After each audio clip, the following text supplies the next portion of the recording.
And then this woman may not be familiar to you. Her name is Fran Meyer, but the company that she founded, I think, absolutely is.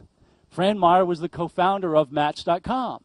How many of you are familiar with Match.com? Just by show of hands. Match.com is the most popular online dating site in the world. Where are all the single people in the room? Where are the single people? All right, come on, hands raised high. Where are the single people? Okay, good. Single ladies, by show of hands, single ladies. All right, single guys, where are my single guys? Okay, you guys, you're sitting in the wrong seats. All right, you're sitting in the wrong seats. Married people, where are my married people? How many by seeing some of these single? Okay, good. More married people than single. All right, terrific. So Fran Meyer co-founded Match.com. Alex talked about the price purchase of a domain name. Can anybody tell me what the co-founders of Match.com paid for their domain name when they started the company? Nope, it was higher than that. $2,500. $2,500 is what they paid. It's up on the screen, guys. $2,500 to reserve the domain name. Now, let me ask you this question. How much money do you think the company was sold for? These founders of the company actually sold the company. They sold the company a few years later to Sendent. And how much money do you think they earned when they sold the company? You guys are so smart. They sold the business for $11 million. So not a bad return, right?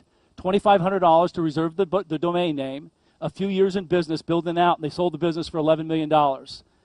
But here's the rest of the story. Here's where it gets troubling. How much money do you think Match.com earned last year in revenue? How much money did Match make in an annual run rate in revenue last year, 2011? Let me give you a hint. Let me tell you two quick hints.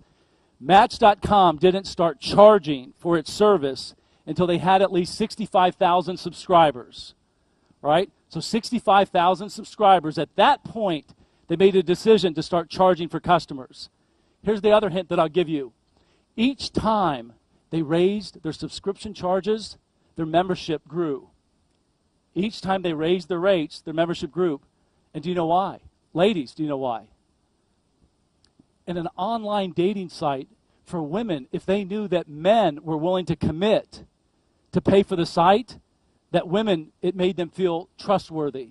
They felt safer knowing that men were willing to put money down, and so their membership increased.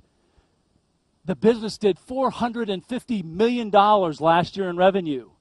$450 million. And so when I interviewed Fran, I said, do you have any regrets? And she said, absolutely. My biggest regret was selling the business, what? Too early. My biggest regret was not having the skill set to get out and persuade other people to help me to buy the company back. That was the biggest mistake that I've ever made. She sold it for $11 million. Last year they made $450 million in revenues. Just imagine how successful she could be today had she had the skill set to get out and get in front of people and help raise money.